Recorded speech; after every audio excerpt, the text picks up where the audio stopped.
Get your hands on the hood now! People like you always think you can drive whatever you want. Officer Martinez's grip crushed into Judge Evelyn Carter's wrist, twisting her arm behind her back. The metal of her Tesla Model S felt cold against her cheek as he slammed her against it. 20 witnesses froze on Peachtree Street, phones rising like weapons of documentation. 6:47 p.m., rush hour. Golden sunlight painted the scene in harsh contrast. "This car costs more than you make in 5 years, Martinez spat. "No way it's yours." Judge Carter remained silent, memorizing badge number 4782, noting the inactive body cam. The crowd swelled, some gasping, others shouting, all recording. Have you ever wondered what happens when someone mistakes quiet dignity for weakness? The radio on Officer Martinez's belt crackled with static. "Unit 47, we have reports of a suspicious vehicle matching your location." Judge Carter moved her hands slowly, deliberately, keeping them visible as she reached for her registration. Through her peripheral vision, she caught the glint of her Platinum American Express card in her wallet, a detail that should have meant something but clearly didn't to the officer towering over her. "Ma'am, step away from the vehicle." His hand rested on his holster. "We've had reports of car thefts in this area." She stepped back, 3 measured paces. Her legal mind cataloged each violation as it occurred. Fourth Amendment, probable cause, reasonable suspicion. The federal courthouse parking pass on her dashboard might as well have been invisible. "Officer, my registration clearly shows—" "Your story doesn't add up." Martinez circled the Tesla like a predator. "Executive at a law firm? In this car?" "I work in law, yes." The understatement hung in the air. A college student named Jamal had already started his Instagram Live. "Y'all seeing this?" His follower count climbed, 47, 189, 502. Comments flooded the screen faster than anyone could read them. "This is profiling!" "She's so calm, though." "Someone call the mayor!" 6:52 p.m. Martinez's radio buzzed again. "Backup arriving in 5 minutes." The countdown had begun. These weren't just black stories unfolding on a street corner. They were life stories that would soon reshape an entire city's future. But Judge Carter knew something Officer Martinez didn't. Time was on her side. "I've seen this before," Martinez said, his voice dripping with assumption. "Borrowed the car from your employer, right? Taking it for a joyride?" Through her briefcase's partially open zipper, the gold seal of her Supreme Court bar admission certificate caught the dying sunlight. Another ignored sign. A second patrol car screeched to a halt. Officer Davis emerged, immediately taking an aggressive stance. "What do we have here, Martinez?"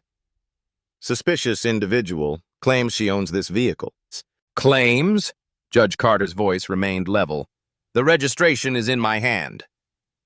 Davis didn't even glance at it.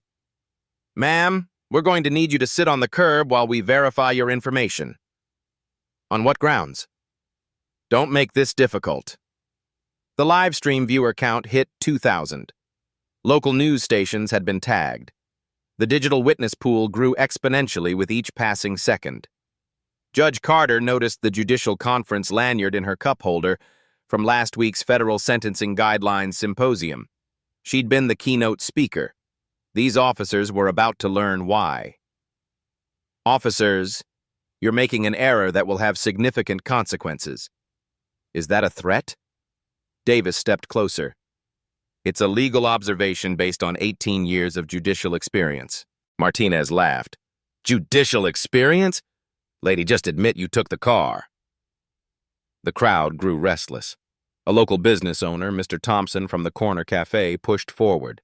"Officers, I've seen this woman here for years. She parks in the federal building garage every morning." "Sir, step back or face obstruction charges," Davis barked. The temperature dropped with the sun, but the heat of injustice burned bright.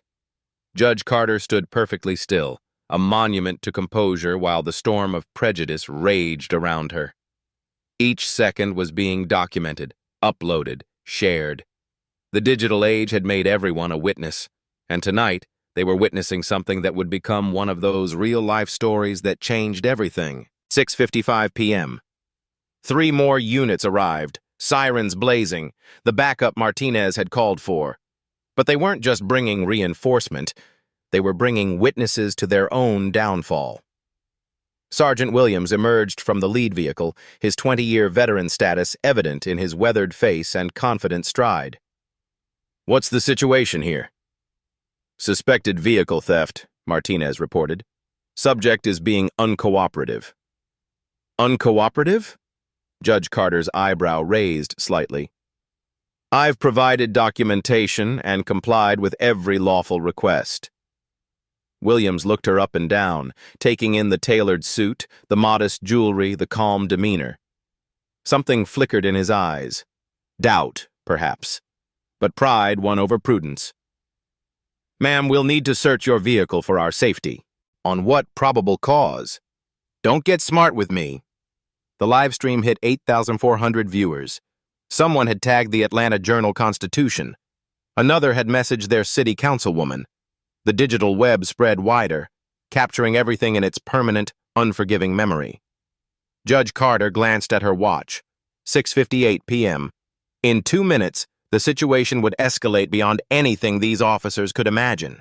She'd given them every opportunity to correct course. They'd chosen their path. The touching stories that emerged from injustice often began with a simple choice: to see a person as human or as other. Tonight, these officers had made their choice clear. 7:01 p.m. The sun dipped below Atlanta's skyline, casting long shadows across Peachtree Street. 5 officers now surrounded Judge Carter's Tesla, their bodies forming a wall between her and her vehicle. "Turn around, hands behind your back." Sergeant Williams unclipped his handcuffs. "Officer Martinez, badge 4782. Judge Carter said, her voice carrying across the crowd. "Sergeant Williams, badge 3251. You are making a career-ending mistake." "Is that a threat?" Williams stepped forward. "It's a legal observation protected under the First Amendment." The crowd erupted. "Check the registration! It's in her name!" someone shouted. Another voice. "This is going viral. 30,000 people watching." Jamal's live stream had exploded. Comments scrolled faster than the eye could follow. Local news van WXIA pulled up, reporter jumping out mid-broadcast. The digital storm had become a media hurricane. "Everyone step back!" Officer Davis shouted, pushing at the crowd. "This is an active investigation." Mr. Thompson, the cafe owner, refused to move.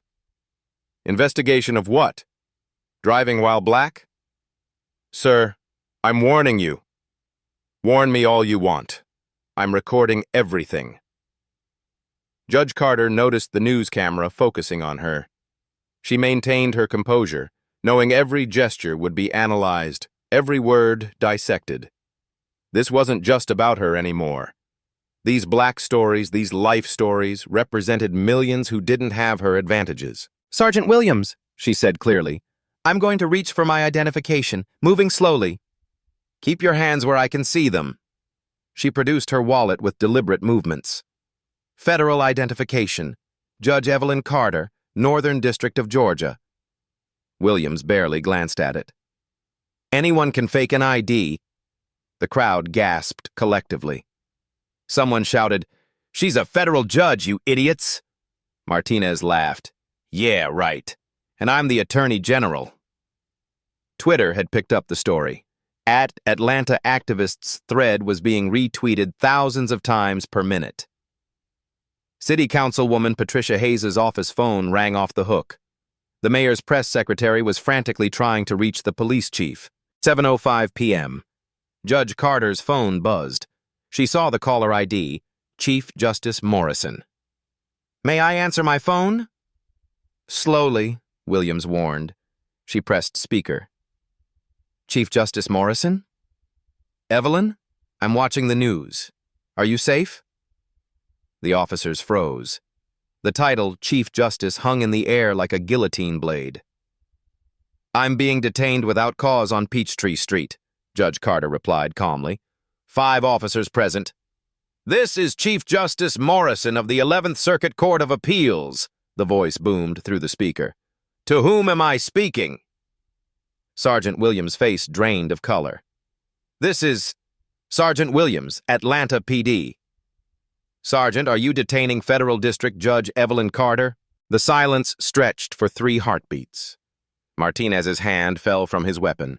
Davis took an involuntary step backward. "There's been a misunderstanding," Williams stammered. "Has there?" Judge Carter's voice remained level. "Let's review the last 18 minutes of constitutional violations." The live stream viewer count hit 89,000. The news reporter pushed closer. Microphone extended. "Judge Carter, can you comment on what's happening here?" "After I document this systematic failure, yes." She turned to the officers. "Every officer here, state your badge number for the record. Your body cameras will be subpoenaed, though I notice Officer Martinez's has been conveniently deactivated." Martinez's hand flew to his chest camera. The small red recording light was indeed off. That's a malfunction." "Is it? We'll let the federal investigation determine that." The crowd had swelled to over 100 people. Someone started chanting, "Justice for Judge Carter." Others joined in. The scene teetered on the edge of chaos. Williams raised his hands. "Everyone calm down. Your Honor, we apologize for the confusion." "Confusion?" Judge Carter's composure finally cracked, revealing steel beneath. "You violated the 4th Amendment, the 14th Amendment, and Section 242 of Title 18. You've ignored proper identification, dismissed eyewitness testimony, and escalated without probable cause." A new siren approached. Police Chief Raymond Burke's unmarked SUV screeched to a halt. He emerged, his face a mask of barely controlled panic. "Your Honor," he said, slightly out of breath. "Chief Burke, I apologize for—" "Chief Burke." Judge Carter's tone could have frozen water. "Perfect timing. We need to discuss your department's pattern of discriminatory enforcement." The live stream title updated. Federal Judge Profiled by Atlanta PD. Viewer count, 127,000 and climbing. Burke looked at his officers, then at the cameras, then at Judge Carter. "Perhaps we could discuss this privately?" "Transparency, Chief. Isn't that what your department claims to value?" She pulled out her phone, scrolling through something. 437 similar stops in this district alone. 89% involving black drivers. Your officer just made it 438. The crowd erupted in anger. The news reporter spoke rapidly into her camera. The touching stories of everyday injustice were becoming real-life stories of accountability in real time.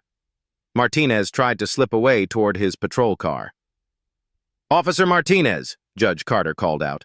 "Stay exactly where you are. We're not finished."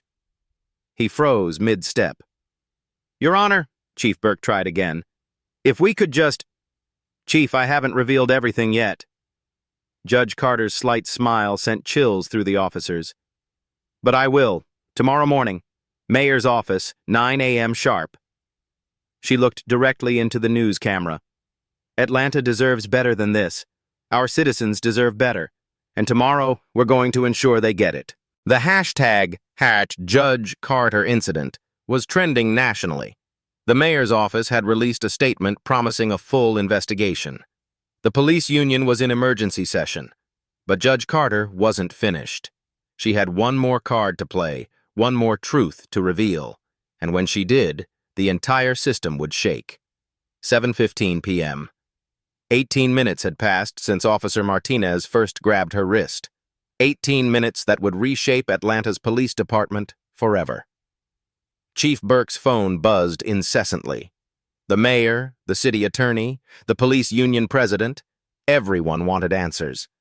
The crowd around Judge Carter had grown to nearly 200 people, their phones creating a constellation of recording lights in the growing darkness. "Your Honor," Burke said, sweat beading on his forehead despite the cool evening air, "we clearly need to address this situation. Can we—" "Chief Burke," Judge Carter interrupted, her voice carrying the authority of the federal bench. "Do you know why I was on Peachtree Street tonight?" The question hung in the air. Burke shook his head. I was returning from a meeting, a very specific meeting. She paused, letting the tension build. With the Department of Justice's Civil Rights Division. The officers exchanged panicked glances. Martinez's face had gone pale. For the past 18 months, Judge Carter continued, I've been documenting every traffic stop in this district, every pattern, every violation, every cover-up. She pulled out her phone, showing a meticulously organized database. Times, dates, badge numbers, victim testimonies, 437 cases of what happened to me tonight. The live stream audience had passed 200,000 viewers. CNN had picked up the feed. The story was going national. But that's not the revelation that should concern you most, Judge Carter said, her eyes fixed on Chief Burke. Would you like to tell them, Chief? Or should I? Burke's confusion was genuine. Tell them what? Judge Carter smiled, not warmly, but with the satisfaction of someone about to deliver checkmate. That I'm the newly appointed chair of the Atlanta Police Oversight Committee. A position I accepted this afternoon. The meeting I just left, it was my first official briefing. The silence was deafening. Even the crowd had stopped chanting. Sergeant Williams stumbled backward. The Oversight Committee that was just given subpoena power? The very same. The committee that now has unrestricted access to all body camera footage, all internal investigations, all complaint files. Judge Carter's voice remained calm, but her words cut like a blade. The committee that reports directly to the DOJ. Officer Martinez's legs seemed to give out. He leaned against his patrol car for support. Every second of this encounter, Judge Carter continued, every word, every action is now part of a federal investigation into systematic civil rights violations by the Atlanta Police Department. Chief Burke's phone rang. He looked at the screen and his face went white. It's the Attorney General. You should take that, Judge Carter said. Tell her I'll have my preliminary report ready by morning. Burke stepped away, his voice urgent and apologetic as he answered. The other officers stood frozen, their careers flashing before their eyes. The news reporter pushed forward again. Judge Carter, did you plan this? Plan to be assaulted and racially profiled? Judge Carter's eyebrow raised. No, but I certainly prepared for the possibility. These aren't just black stories we tell ourselves. These are real-life stories happening every day in our city. She turned to address the camera directly. What you've witnessed tonight isn't unusual. It's typical. The only difference is that tonight, it happened to someone with the power to fight back. Jamal's live stream had become the most watched broadcast in Instagram's history for Atlanta. Comments poured in from around the world. The touching stories of injustice had become a rallying cry for change. Your Honor, Sergeant Williams started, his voice shaking. We didn't know. That's exactly the point, Judge Carter cut him off. You didn't know, so you assumed. You saw a black woman in an expensive car and assumed criminality. You ignored documentation, dismissed witnesses, and escalated force because you assumed you could. She pulled out a folder from her briefcase, the one that had been partially open, revealing her Supreme Court bar admission. Do you know what this is, Sergeant? Williams shook his head. It's a federal consent decree, draft version. If the city doesn't agree to immediate reforms, this is what the DOJ will impose. Federal oversight of every arrest, every stop, every use of force, for the next decade. Chief Burke returned, his face ashen. The Attorney General wants to speak with you, Your Honor. Judge Carter took the phone. Madam Attorney General, yes, I'm safe now. Yes, everything was documented. She paused, listening. I agree. Tomorrow morning's meeting should include the full city council. Another pause. Yes, ma'am, the consent decree is ready if needed. She handed the phone back to Burke. The Attorney General would like a word with you, Chief. As Burke took the phone, walking away with slumped shoulders, Judge Carter addressed the remaining officers. Gentlemen, you have a choice. You can be part of the problem or part of the solution. Officer Martinez, that starts with you. Martinez couldn't meet her eyes. Your Honor, I don't know what to say. Then listen, Judge Carter replied. In the next 72 hours, your department will undergo the most comprehensive reform in its history. Mandatory retraining, new oversight protocols, community accountability measures, and every officer will participate, or they'll find new employment. The crowd began to applaud, slowly at first, then building to thunderous approval. But Judge Carter raised her hand for silence. This isn't about vengeance. It's about justice. It's about ensuring that no one, regardless of their job, their title, or their bank account, has to endure what I endured tonight. She looked directly at Martinez. Officer, you grabbed my wrist, slammed me against my car, and humiliated me in front of my community. But I'm going to give you an opportunity that you didn't give me. The chance to make this right. Martinez finally looked up, tears in his eyes. How? By becoming the officer this city needs, by confronting your biases, by protecting and serving all citizens equally, she paused, or by finding another profession.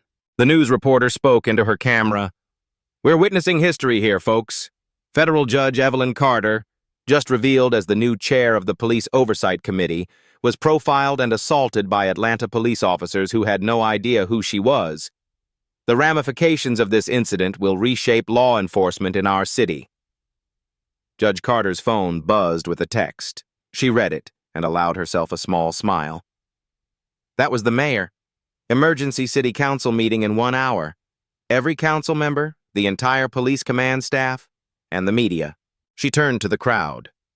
Thank you all for bearing witness. Your recordings, your voices, your presence, you've helped ensure accountability tonight. These life stories, these touching stories of injustice, only change when we stand together. The crowd erupted in cheers. Someone started singing "We Shall Overcome" and others joined in.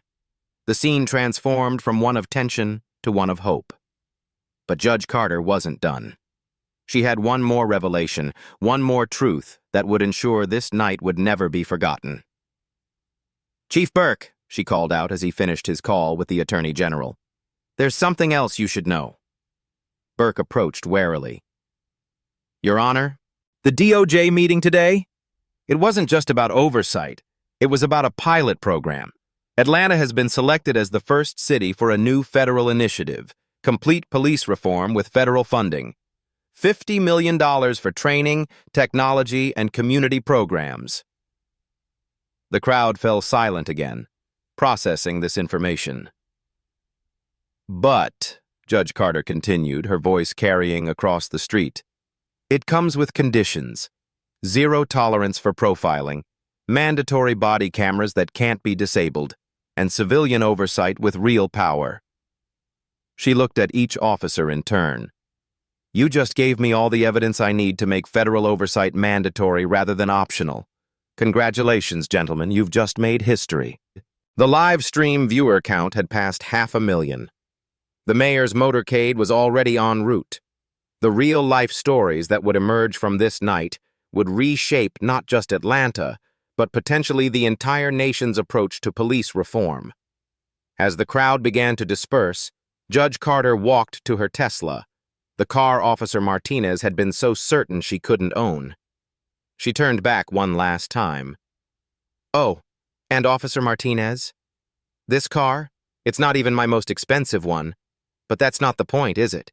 The point is that I shouldn't need an expensive car, a federal badge, or a judicial appointment to be treated with basic human dignity. She got into her car, leaving 5 officers standing in the street, their entire worldview shattered, their futures uncertain, and their department about to undergo the most radical transformation in its history. The 18 minutes were over, but the revolution had just begun. The mayor's conference room had never felt smaller. Around the mahogany table sat the city's power structure. Mayor Patricia Williams, Chief Burke, City Attorney Michael Harrison, 3 city council members, and the police union president, Frank Russo. Judge Carter entered last, commanding the room without saying a word. Your Honor, Mayor Williams began, her political smile strained. We deeply regret. Mayor Williams, Judge Carter interrupted, placing a thick folder on the table. Let's skip the pleasantries. We have 72 hours to prevent federal takeover of your police department. She opened the folder, revealing graphs, charts, and statistics. 437 documented cases of profiling, 89% affecting black drivers, 3.2 million in sealed settlements over 18 months. City Attorney Harrison shifted uncomfortably. Those settlements included non-disclosure agreements, which become void in cases of systematic civil rights violations, Judge Carter replied. Federal law supersedes your cover-ups, counselor. She pulled out her laptop, connecting it to the room's display screen. A video compilation began playing. Body camera footage from dozens of stops, each showing similar patterns of bias and escalation. Jesus Christ, whispered Councilwoman Chen. This is just from the last 6 months, Judge Carter continued. Notice the pattern? Expensive cars, black drivers, immediate escalation. Union President Russo leaned forward aggressively. Your Honor, these officers are good cops doing a difficult job. Mr. Russo. Judge Carter's voice cut through his defense like ice. Officer Martinez has 17 complaints for excessive force, all dismissed internally. Sergeant Williams has 23, all classified as unfounded. She clicked to the next slide. Your good cops have cost this city $50 million in settlements over 5 years. Your insurance carrier is threatening to drop coverage. Mayor Williams paled. They can't do that. They can and they will, Judge Carter confirmed, unless you implement immediate reforms, which brings us to my proposal. She distributed bound documents to everyone present. The Atlanta Accountability Act, mandatory federal civil rights training quarterly, body cameras that upload directly to federal servers, civilian oversight with subpoena power, and a new early warning system for problem officers. This is outrageous, Russo stood up. The Union will comply, Judge Carter stated flatly, or face federal RICO charges. The room went silent. Russo slowly sat back down. RICO? Chief Burke asked weakly. Organized conspiracy to violate civil rights. The pattern is clear. The evidence overwhelming. Judge Carter pulled out another document. The DOJ is prepared to file charges against the department, the union, and individuals, including you, Chief. She let that sink in before continuing. Or, we can choose reform over prosecution. Mayor Williams found her voice. What exactly are you proposing? Judge Carter stood, commanding the room. First, immediate suspension of all officers involved in tonight's incident. Second, implementation of the Know Your Rights app. Every stop recorded and transmitted to both our servers and the ACLU. Third, quarterly bias testing for all officers, with failures resulting in termination. That's impossible, Harrison protested. The union contracts are void if federal oversight is imposed, Judge Carter interrupted, which is exactly what will happen if you don't agree to these terms voluntarily. She clicked to another slide showing financial projections. The federal monitoring alone will cost the city $20 million annually, plus legal fees, plus the loss of federal grants. Total economic impact, approximately $75 million over 5 years. Councilman Roberts, who'd been silent, finally spoke. And if we agree to your terms? Federal funding of $50 million for implementation, training programs, technology upgrades, community relations initiatives. Judge Carter paused. Atlanta becomes the model for police reform nationally, or it becomes the cautionary tale. Your choice. Russo tried one more time. Your Honor, Officer Martinez is a 15-year veteran who assaulted a federal judge on camera in front of 200 witnesses, Judge Carter finished. Mr. Russo, I'm offering him a chance at redemption through retraining. The alternative is federal prison. She pulled up the live stream footage on the screen. 500,000 people watched your officers violate my civil rights. By morning, it'll be millions. The president has already tweeted about it. The Attorney General is preparing a statement. You have no leverage here. Mayor Williams looked at the others, seeing defeat in their eyes. What about the officers? Their careers? They can participate in reform or find new careers, Judge Carter said simply. Officer Martinez will publicly apologize, undergo 6 months of intensive retraining, and serve 2 years of probation. If he completes it successfully, his record gets sealed. If not, prosecution proceeds. And if he refuses, Burke asked, then he faces federal charges carrying a maximum of 10 years. Judge Carter's tone was matter-of-fact. Deprivation of rights under color of law. It's a felony. She moved to the window, looking out at the city lights. These aren't just black stories or life stories we're discussing. These are real patterns of injustice that destroy communities. Tonight you saw what happens when that injustice meets accountability. Your timeline is impossible, Harrison argued weakly. 72 hours to restructure an entire department? Judge Carter turned back to face them. The consent decree is already written. The training programs exist. The technology is ready to deploy. All you have to do is sign. She pulled out her phone, showing them something. The DOJ is monitoring this meeting. They're prepared to file federal charges at 9 a.m. if we don't have an agreement. Mayor Williams looked at the documents before her. And if we sign? Then Atlanta leads the nation in police reform. Your administration gets credit for progressive change. The city avoids bankruptcy from lawsuits. Judge Carter paused. And maybe, just maybe, what happened to me tonight never happens to another citizen. The room fell silent except for the hum of the air conditioning. The weight of the decision pressed down on everyone present. Finally, Mayor Williams picked up her pen. Chief Burke, I'm ordering you to implement these reforms immediately. Burke nodded slowly. Yes, Mayor. Mr. Russo? The mayor looked at the union president. Russo's face was red with anger, but he knew he was beaten. The union will review the proposal. You have 24 hours, Judge Carter informed him. After that, the RICO investigation begins. As papers were signed and the formal agreement took shape, Judge Carter added one final requirement. There's one more thing. A public apology. Tomorrow, noon. City Hall steps. Every officer involved, the chief and you, Mayor Williams. Me? The mayor looked shocked. You oversee this department.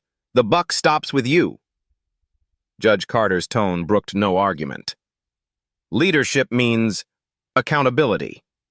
The touching stories of redemption, Judge Carter knew, began with acknowledgement of wrongdoing.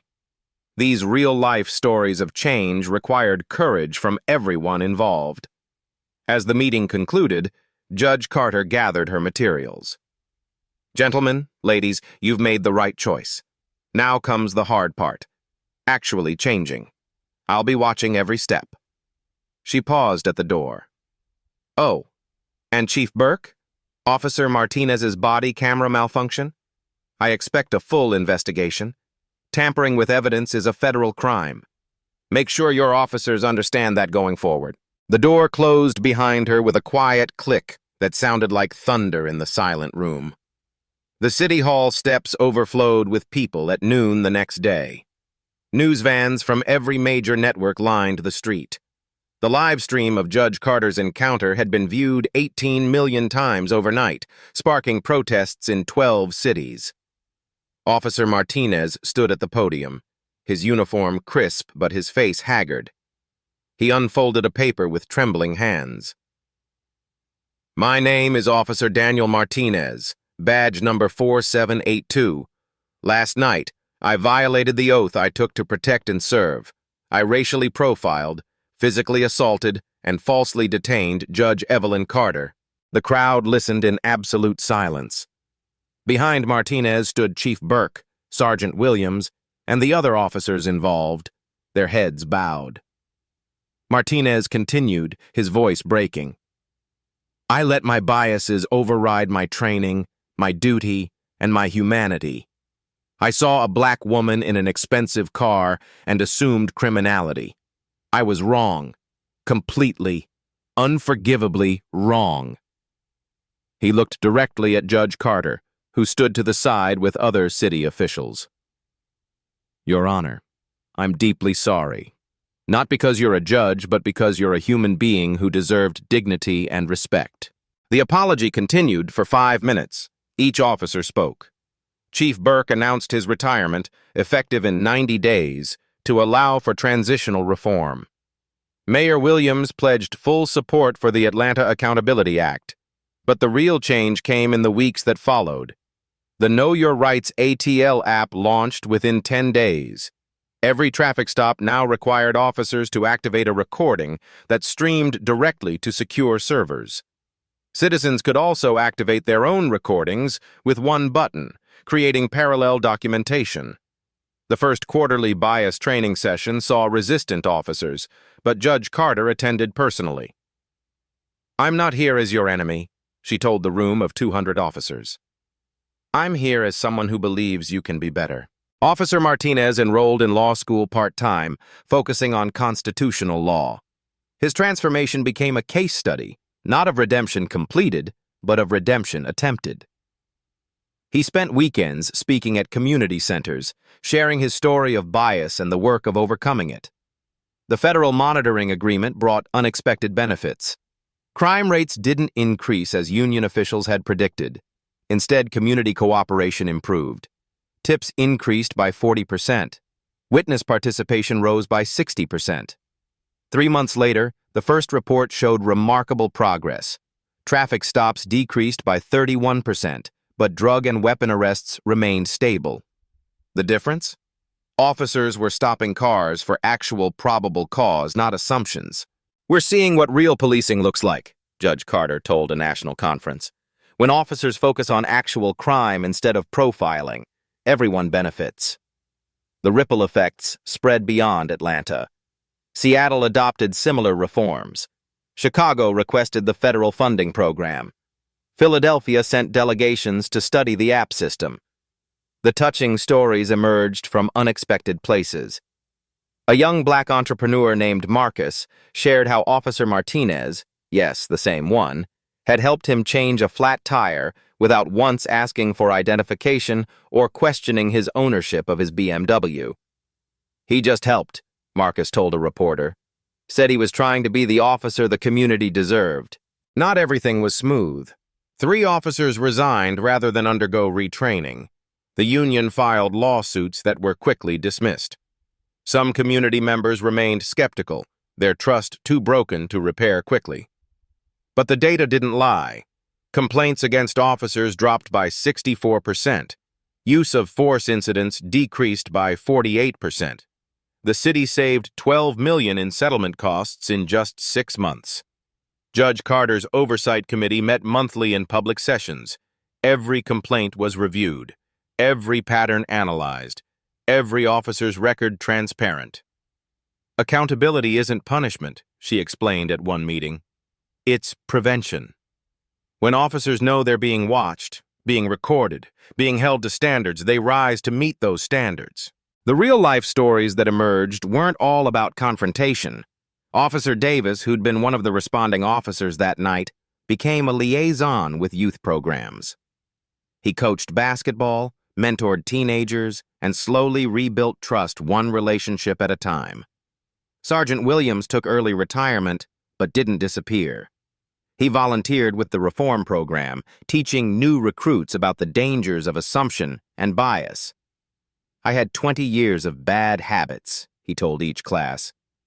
Don't make my mistakes. The black stories that had defined Atlanta's police relations began to change. Not overnight, not completely, but measurably. The life stories being written now included hope alongside the struggle. 6 months after that night on Peachtree Street, Judge Carter stood in the same spot where Officer Martinez had grabbed her wrist. This time, she was surrounded by community leaders, reformed officers, and citizens celebrating the first phase of successful implementation. Change doesn't come from one night of viral video, she told the crowd. It comes from the daily work of holding ourselves and our institutions accountable. Tonight was just the beginning. 1 year later, Judge Evelyn Carter declined a 7-figure book deal. "This isn't my story to sell," she told publishers. "It belongs to everyone who's been pulled over for driving while black and didn't have a federal badge to protect them." The 18 minutes on Peachtree Street had become required viewing at every police academy in America. The footage, raw, unedited, painful, served as a masterclass in how bias operates and how quickly situations escalate when assumptions override evidence. Atlanta's crime statistics told a remarkable story. Overall crime down 8%. Community Trust Index up 22 points. Police applications increased by 30%, drawing candidates committed to reform. Officer Martinez graduated from his first year of law school with honors. He'd received death threats from extremists on both sides, those who saw him as a traitor to police and those who could never forgive.